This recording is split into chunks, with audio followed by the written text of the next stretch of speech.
Badhe niku nembe kula terangno ilmu filosofine salat. Ngendikane Kanjeng Nabi Muhammad sallallahu alaihi wasallam niku teng hadis sahih mutawatir niku as-sholatu khairun maudhu'un fa aktsir aw aqillah.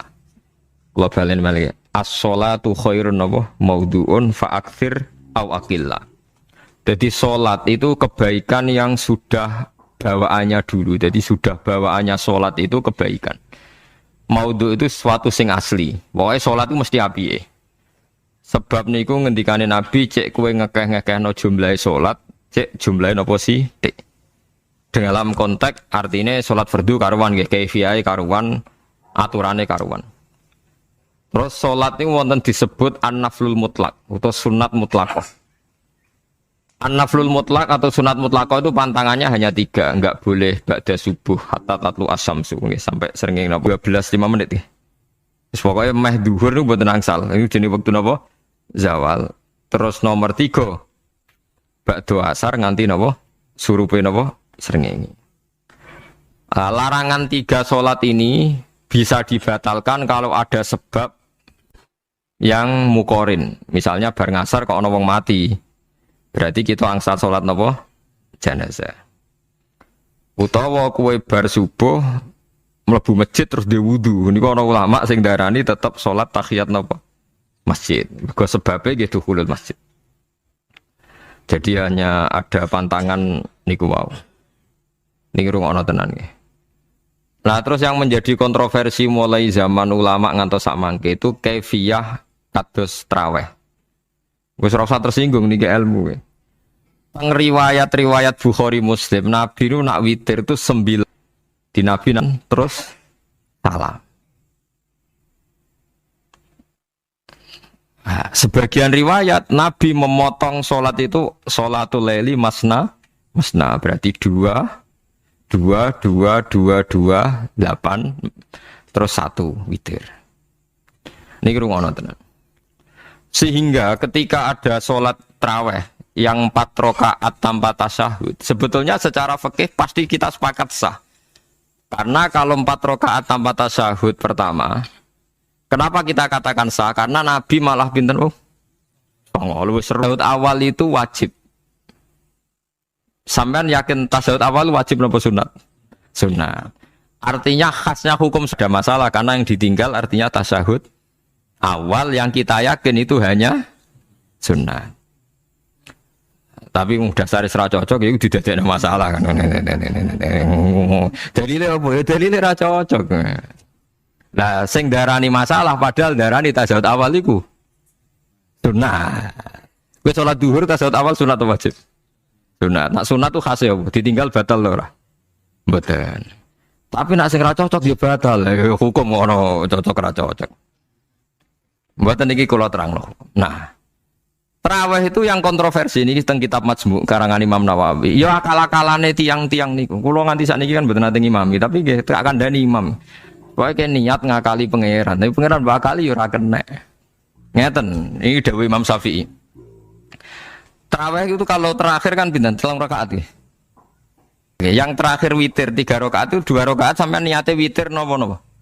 Witir. Setelah 2 rakaat sampean salam ndak? Salam. Itu menjadi sholat teraneh di dunia.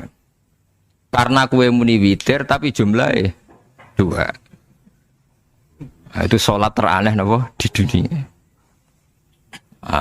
Terus sampean muni ngene, mboten Gus maksud kula niku 3 tapi lurus sik. Lalu nanti ada.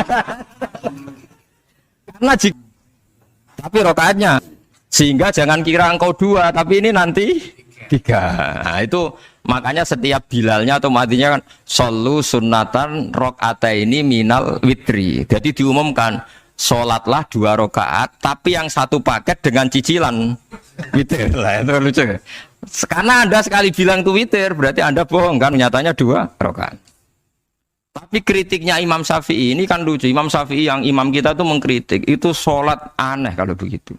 Sholat tuh kalau sudah salam itu dianggap sholat mustaqillah, sholat yang mandiri.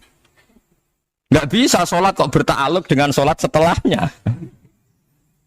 Sholat itu kalau sudah dimulai takbir, diakhiri salam ya selesai dan menjadi sholat. Sebab itu seharusnya witir nak gak resiko ya orang rakaat langsung tasyahud awal, engkau terus tambah sak rakaat, kados mirip maghrib lah, mirip apa? Maghrib. Tapi itu kan masalahnya tidak populer juga. Nah itu. Akhirnya diakali wa shollu sunatan minal witri nggih. Tembriki ono minal witri kan? Itu kalau diterjemahkan salatlah kalian paket witri. Bingung. Itu cara pangeran bingung tenan ngadepi. Nah, makanya itu kadang yo muga-muga sepuro pangeran iki ora usah ngono. Jadi nak salat kayak nak cara Sayyidina Utsman itu memang beliau bilang 2 rakaat itu berdiri sendiri karena sholat itu setiap 2 rakaat selesai, setelah salam itu selesai. Nanti yang witir ya 1 itu. Makanya 2 itu ora usah ana witir-witiran cara Sayyidina Utsman. Mergo Nabi dawuh wa autir bi wahidatin. Kemudian sholat Anda yang 2 itu ditutup witir. Berarti ya yang sholat kedua ya sholli sunatan ya biasa saja nafal mutlak, enggak usah nyinggung-nyinggung napa witir. Paham nggih? Loh ini penting sekali karena nyatanya ada witir kan. Jadi ini perlu sampean ketahui, sholat itu memang banyak masalah di secara fikihnya karena tadi kalau sampean niat witir setiap sudah salam itu kan berarti selesai dan berdiri sendiri. Lah kok suwe-suwe nak rakaat sing terakhir batal lah berarti sing ngarepe melok batal. Mergo sak paket koyo capres ben apa? Cawapres. Ora iso salat kok ono. Nah itu paham ya. Terus niku kefiah sholat. Di sampean memang ini. Jadi niku rontok bener ya rontok ngawur. Tadi ngawurnya itu tadi wong sholat niku mustaqil lah setelah ditutup salam selesai kok bergantung. Hanya nasib 2 ini kan bergantung setelahnya kan. Mana ada sholat kok sudah ditutup berkaitan. Mulane kula niku nak witir ya ora tau tak niati witir. Mun kula ora cocok mbek pengumuman niku ora pati cocok. Tapi kan kula makmum. Ora malah dihisab kan cara salah ya. Usolli sunatan anut imam teng ati kula pun sesuai. Nah, ame salah ya malah salah, nak bener ki melok napa? Bener tepak-tepakan wonten mawon. Salah mbek napa adat. Piye? Nah itu intinya Imam Syafi'i harusnya punya rasa malu orang yang mengatur sholat sedemikian rupa. Sebetulnya sholat itu niatem salam, niat duha ya untuk tahiyat masjid, niat tahiyat masjid nak waktu duha ya untuk duha. Karena wis barang apik, wis piye-piye tetep apik. Oh, dadi ora usah ribet-ribet niat ngono bae wong barang apik. Paham ya? Tapi kan sederhana kan sebenarnya kita tidak perlu bulat. Tidak perlu apa? Bulat. Paham ya? Semua ulama yang bilang tidak disunatkan itu enggak ada yang memfatwakan hak batal kalau berjamaah. Jadi tidak ada yang bilang dikatakan batal kalau jamaah. Cuma tidak disunatkan jamaah. Tapi Rasulullah itu pernah main di salah satu sahabat di waktu di kenangan nanti tinggi sholat sinten Rasulullah. Ternyata Rasulullah ketika sholat anak-anak dan istrinya yang sakit tadi ikut jamaah dan Nabi membiarkan. Gorinya enggak disunatkan apa? Jamaah. Itu makanya Imam Nawawi bilang sholat-sholat yang enggak disegerakan tahajud bersama. Nah ini kalau racau. Cangkem ora usah. Wong sing ngeloni bojone lagi ibadah, bocah ibadah sing ora enak. Mergo jare Nabi wis jelas wa fi buti ahadikum sedekah. Tadi kowe iku malah lucu. Wes ibadah kok bocah apa? Ibadah. Jadi sing ngeloni, lho ngeloni ra kudu ngeloni bojo, ngeloni anak iku ya napa? Ibadah. Takokno ruhen. Nak ngeloni bojo gak di masa depan ngeloni apa? Anak. Ngeloni anak ki napa? Ibadah. Dicocok nek ana tahajud bersama oleh tapi baiknya bergantung sejauh mana ini tidak dimasalkan. Sekali dimasalkan dan hanya orang kan sepakat kan nak ngumpuli bojo ibadah. Kabeh ulama sepakat kan? Dan itu penggemarnya banyak. Resiko agama dikomentari kan tinggi. Makanya tidak usah dimasalkan. Sing kelon ya keben, sing turu ya napa? Keben karena turu ki ibadah kan. Ama wali. Saking seneng ibadah nganti janggal. Ana gak wali sing makome kaya aku. Dituduhno wali sing saurip-uripe turu kecuali salat fardu. Iku mali sing setingkat kuwe. Mboten trimo Gusti tapi ini kok turah turu ya takokno sesuk kena apa kok turah? Jebule tak takoki kena apa jenengan turah turu? Ya wong turu ora iso maksiat. Sing ngakoni dene jebule alim kuwe lah ya dadi turu iku iso dadi wali. Ke wong turu ora ngarah zina, ora ngarah maling, ora ngarah ngrasani wong. Rusuhi. Mergo turu apa? Turu. Tapi aja tiru. Iki cerita ilmu, dari ilmu ora kudu setuju niki ilmu. Difaham ya terus. Kalau sholat yang kesunatannya itu tidak jamaah, sebaiknya jangan dipaksakan jamaah. Karena kadang fadilahnya disirron. Kalau balik ini malah seperti sodakoh. Kalau zakat wajib itu sebaiknya diumumkan supaya orang tahu bahwa dia sudah melakukan kewajiban. Tapi kalau zakat tidak wajib sebaiknya sirron, sebaiknya rahasia. Begitu juga sholat. Makanya kesunatannya sholat fardu jamaah. Tapi selalu potensi riya, sum'ah, pamer itu ada. Sehingga ada sholat-sholat yang dari awal didesain supaya ada kelihatan orang. Yaitu sholat gak usah berjamaah. Plus baik di rumah. Semua ulama ijma sholat sunat itu baik di rumah apa di masjid? Di rumah. Di rumah, di dalam kamar sama di kamar tamu. Ruang tamu baik di dalam kamar. Bahkan Nabi nyebut pensiron begini. Misalnya kayak tahajud. Disunatno bengi-bengi ben ra wong roh. Disunatno ning jero kamar ben wong ra roh. Jebule jamaah kan jadi aneh kan. Tapi kan nentang ya goblok ngumpul. Makanya aku wong alim dadi bingung. Bingungnya iku mergo akeh ilmune ora kok koyo bingungem. Tapi sing jelas ibadah. Kita sepakat kan. Dan itu peminatnya banyak. Itu sekali ada pengganggu pasti dikomentari tidak baik. Padahal pengganggu nih ngajak tahajud. Itu akhirnya kan tahajud jadi korban dikomentari gara-gara penggang. Nah itu yang saya tidak senang. Dieling-eling. Yang keempat ini makom saya tapi jangan sampai tiru. Ada thariqah namanya Mulamatiyah yang pernah disebut di mana ya Mulamatiyah. Orang sing maca Malamatiyah. Ada ulama jangan tiru. Nah, kula sering niru. Mboten nate salat qobliyah ba'diyah. Termasuk yang menentang itu Abdul Hasan Asyadili dulu ketika beliau belum wali papan atas. Ulama Mulamatiyah itu kalau katoan itu dengkulnya ketok. Jadi rodok katoan cekak. Pas Abdul Hasan Asyadili liwat itu dia ingkar. Dia ulama kok katoan cekak atau sholat sunat. Hasan Asyadili yang jadi thariqah sapa saya wali senang sempurna. Katoan cekak itu kok orang tadi. Terus digojol sana. Umatnya Muhammad banyak itu sing supaya mereka untuk rahmat mergode ini karena dekne mantep para pangeran gak mungkin wong bid'ah wong salah tak awari aku kena azab mesti pangeran ngergani aku diproses didakwai napa ilallah dia dekne berat kok tahu blas alasane dijak salat fardhu ya abot nak nganti disangka qobliyah ba'diyah penting malah abot mulane aku rasa salat qobliyah ba'diyah lah iku sing makome iku kula baleni malih dijak salat fardhu wae apa? Nak nganti aku qobliyah duhur 4 rakaat, ba'diyah duhur 4 rakaat. Utawa 2 rakaat, tapi ora kurang. Lha iku dadi wali Mulamatiyah sing dienggo tawasul teng Manaqib Syekh Abdul Qadir apa? Jilaniyah Mulamatiyah. Iku wali-wali anti salat qobliyah, anti salat ba'diyah. Lane kula niku nganti sakniki nggih jarang teng kampung kula niku terkenal Gus Bae iku wong alim ora tau salat sunat. Ya angger wong narukan salat sunat kabeh aku malah ora, tapi nek ora kabeh aku tak salat ta. Makane sementing ku ya sementing beto. Sementing beto. Dia alasannya Mas senior. Begitu juga Abu Yazid Al-Bustami, beliau juga pernah dipermalukan wali-wali agak preman. Tapi itu cerita wali, sampean harus percaya karena ini cerita ilmu hal. Abu Yazid itu seorang wali besar, makanya kan masyhur banyak santri namanya Bustami itu dulu tafal sama Abu Yazid sinten Al-Bustami.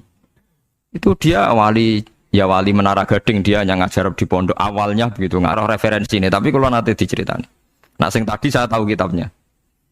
Jadi fair secara akademik sing wau kalau roh kitab. Nah niki jadi cerita.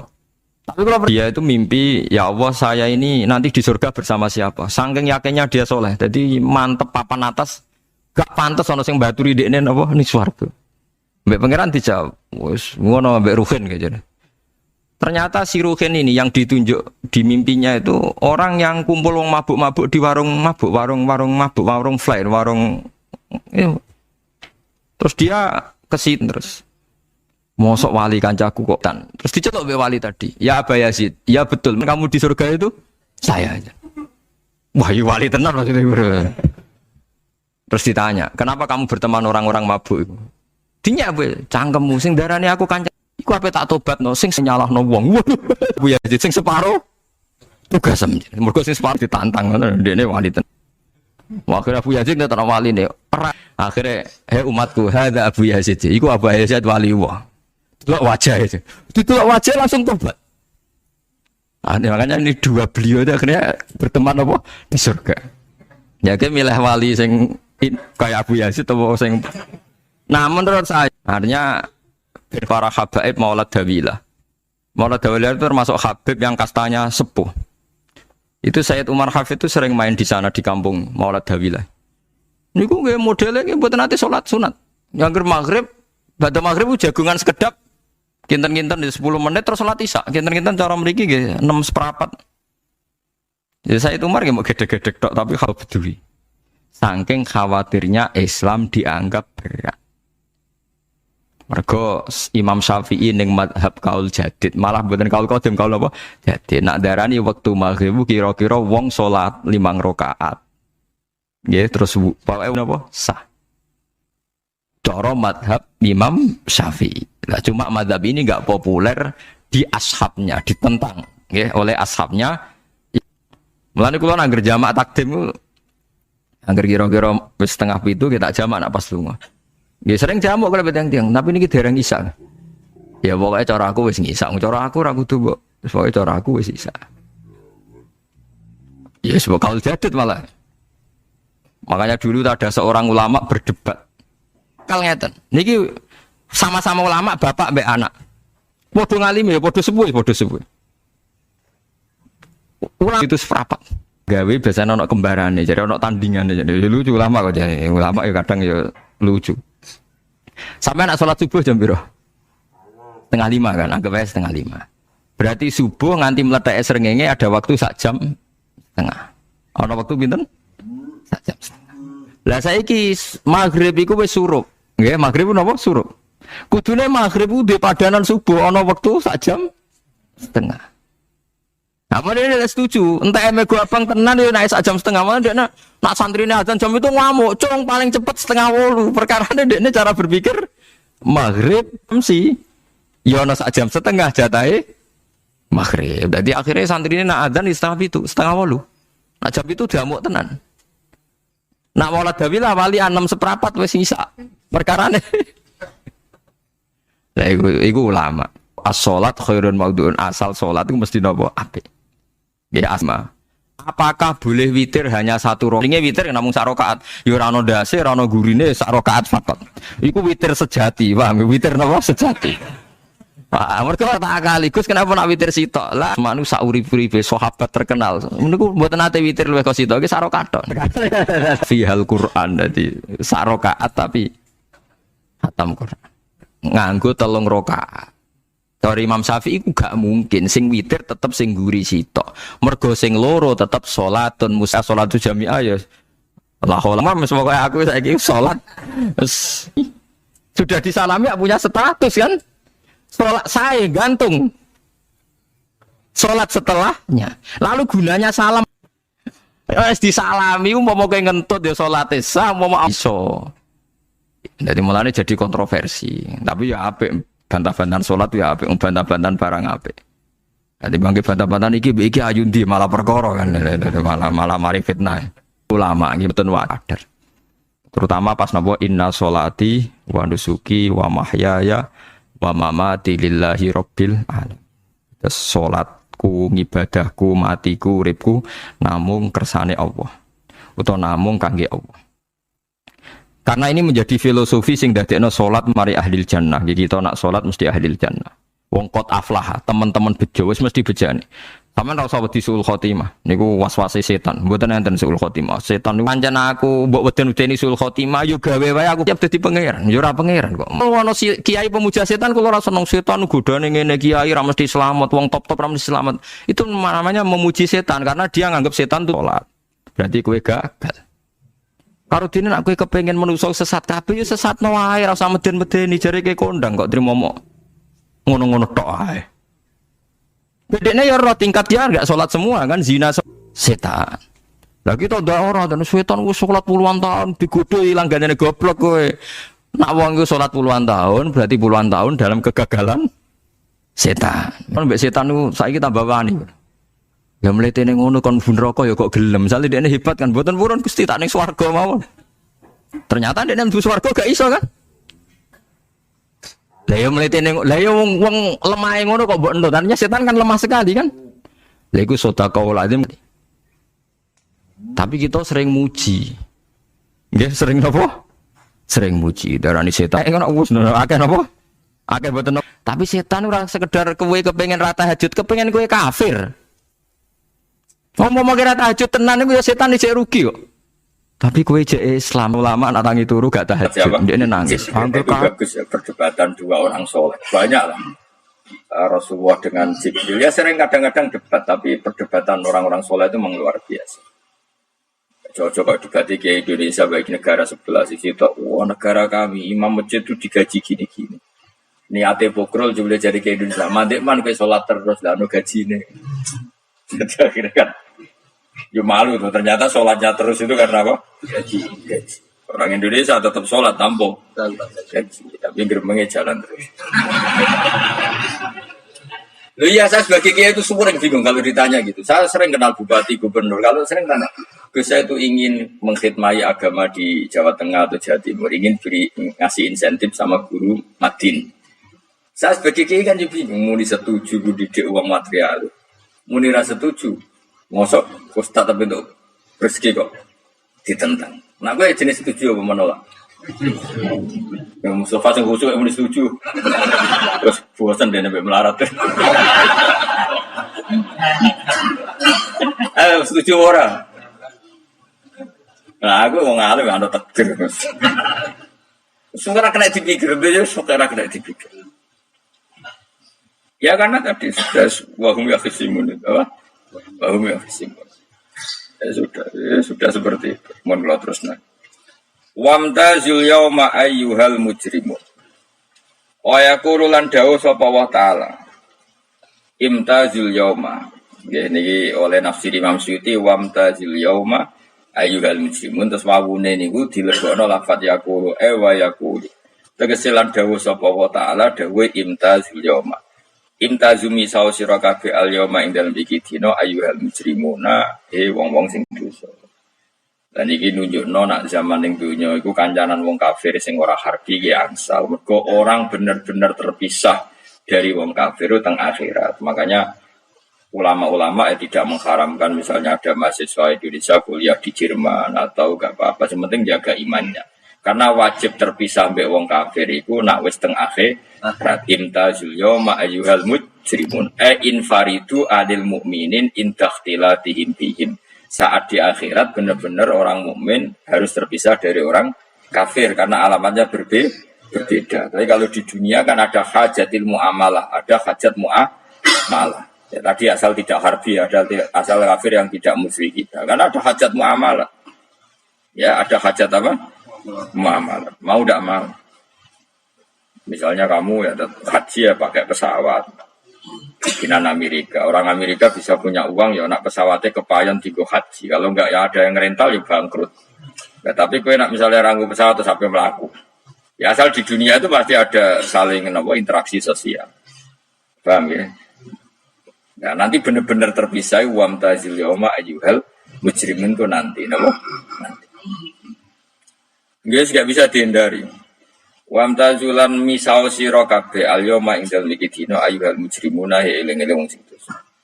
Saya punya sekian cerita ya supaya sama tidak jadi ekstremis. Allah mentakdir dunia itu sudah seperti ini.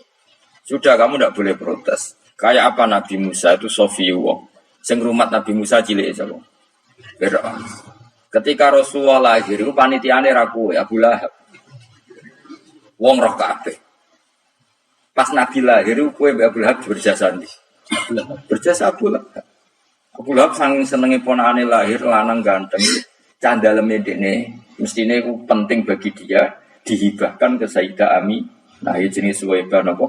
Al-Islamiyah. Cara Jawa wis kira sange wangi aku nduk nggih wangi dulurku wae mergo duwe bayi. Kayak apa? Dia yang tasyakuran, yang ribet karena iya, kekasih pangeran di rumah Abu Lahab, Musa di rumah. Nah, ini dunia serai dia. Ya sudah seperti itu, kamu mau apa? Lah pangeran yo ora risi tenang ae. Misale ben Abu Lahab protes, kula nate ngurmat kekasih jenengan. Oh iya dunyaku semua. Selesai kan? Dunyaku dipangan kekasihku selesai kan? Misale Firaun protes, riyen sing ngurmat Musa kula lho Gusti. Aku dunyane sapa? Dunyane jenengan yo wis masalah yo opo? Pangeran santai wae. Tapi nak gue ada bayang wong soleh kudu steril atau wong kafir lah terus gue gak tau maca sejarah. Nabi Musa itu rumah. Lahirnya kanjeng Nabi ini gue sing manitia nih. Abdullah. Yes ngono tuh biasa wae. Soalnya urip wis biasa wae. Maksudnya biasa wae penting soleh, di hati soleh, rezeki minawas. Wae talep gue pangeran, ora usah sok suci, ora usah sok bener dhewe biasa wae. Dunya kabeh kersane napa? Pengiran. Ya sudah seperti ini. Yang soleh kayak Sa'labah malah akhirnya suhul khotimah. Padahal dulu disebut hamamatul masjid, tukang itikaf. Gak tahu mulai ke masjid, tapi akhirnya suhul khotimah. Wahsi sing mateni kekasih Nabi, rupanya mateni Hamzah, ditakdir husnul khotimah. Makanya dungo ya muqallibal qulub, tsabbit qalbi ala dini. Kita tidak pernah tahu. Nah kenapa kalau saya ngaji PD, mereka aku muji pangeran, saya tidak pernah mikir awak, tak penting awak, penting muji pangeran. Ngaji itu artinya kan muji pangeran, muji ilmu nih pangeran, ya sudah selesai. Itu anakku itu mau itu mikir awakmu dewi. Mengenai itu mau ngaji itu derajatnya dhuwur ngaji muji pangeran, nanti mau mikir awak dewi. Makanya masyhur itu ada dua kelompok di masjid, yang satu diskusi halal haram, yang satu berdoa, terus Nabi keluar dari rumah berdiri sempat ragu, saya kemana? Akhirnya Nabi ngendikan mereka itu berdoa, kalau Allah mengabulkan ya disembadani. Tapi mereka belajar halal haram, itu perintahnya Allah, saya sebagai Nabi. Terus akhirnya Nabi gabung kelompok yang belajar halal, karena belajar halal haram artinya ingin menghadapkan hukumnya Allah Ta'ala. Tapi nak wong donga kepingine iku kabul kajante. Intine mikir awake. Makanya saya termasuk ulama yang jarang berdoa. Tapi ya berdoa tapi kadang-kadang. Nah kowe kan gak kontribusi ning agama ora pati ya ndonga. Oh, besar murahan. Ya tapi piye mulang ya ora payu. Jadi kadang-kadang kalau dibantah, lah jenengan mulangi payu Gus. Lah kula ora payu, donga ngono. Ya tapi aku ngerti Pangeran bakal nyembadani barno ora Gus. Pangeran ya paling ketika isi dik ngono cukup umum. Kalau termasuk orang yang enggak setuju ya kalau orang sholawatan terus berlebihan tapi khidmah ini Nabi kurang. Maksudnya gini loh sholawatan berlebihan ya. Redaksi sholawat tentang Nabi itu kecil. Bukan sholawat jumlahnya enggak. Redaksi tentang Nabi itu kecil sementara tentang keinginannya itu saya tidak suka. Saya suka sholawatan itu ya yang nyifati Nabi banyak. Kemudian keinginannya kecil, itu bagus. Kayak Ikhya Abdul Hasan Asyadili itu, kalau dongo itu jaluk switik paling baris paling terakhir. Misalnya gini, Nahmad juga yaman wa la ilaha illa anta ar-rahmanur rahim itu langsung in sampai nyifati Allah itu 99. Warmono nganti berkuras-kuras. Lagi terakhir mau jaluk dongo sithik. Nah kowe kan enggak. Muni muji Allah mau basa-basi tok. Alhamdulillah rabbil alamin wassalatu wassalamu ala Muhammadin. Mau gue syarat tok. Baru ke Allahumma inna nas'aluka nganti telung lari. Telung halaman. Tapi pas uji pangeran alhamdulillah rabbil alamin wassalatu wassalamu ala Muhammadin. Baru gue terus dongo jaluk mapan, tolak buala. Oh, banyak. Mana jari pangeran? Muji kekasihku suwi di dongane kecangkeman. Nah saya juga suka jenis itu. Harusnya sholawatnya itu yang panjang. Maksudnya nyifati Nabi yang panjang. Baru mintanya sedikit. Itu bagus. Itu akhlak. Makanya saya diantara sholawat yang senang itu sholawatnya Habib Ali Al-Habsyi yang ngarang sing tutur. Kalau beliau baca sholawat itu sholatan yattasilu biha ruhul musolli alaihi bi fayam basitu fi qalbi sirru nuri ta'alluqi bi wa hubbi wa yuktabu biha bi inayatillahi ta'ala fi hisbi. Jadi dia baca sholawat itu, ya Allah berikan sholawat kepada kekasihmu Muhammad. Dengan sholawat ini rohnya saya, musolli itu rohnya saya yang membaca sholawat bisa sambung dengan rohnya Rasulullah. Dan setelah sambung saya terhitung sebagai orang yang mencintai Rasulullah. Dan saya berharap dari cinta itu saya tertulis sebagai umatnya. Nah, gue kan enggak mau sholawat itu mau. Aduh, saya termasuk orang yang enggak saya loh ya. Tetapi ya tetap baik dibanding nganggo